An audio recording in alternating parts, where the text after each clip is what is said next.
සිංහලේ කරන්න.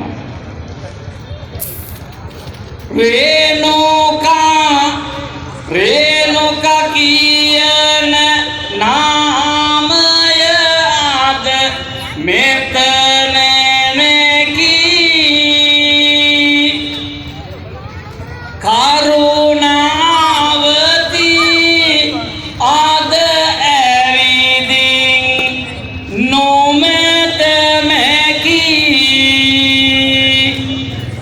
දෙන්නට පැතුම් ගඟ මේ ලෙස ගොතත හැකි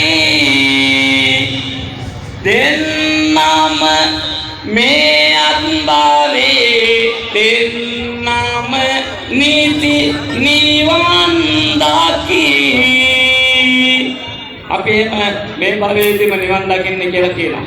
ඒ වගේම ජයපාල මහත්මයා පැමිණ රැකියා කටයුතු දියුණු වෙන්න කියලා ශිෂ්‍ය පරිත්‍යාග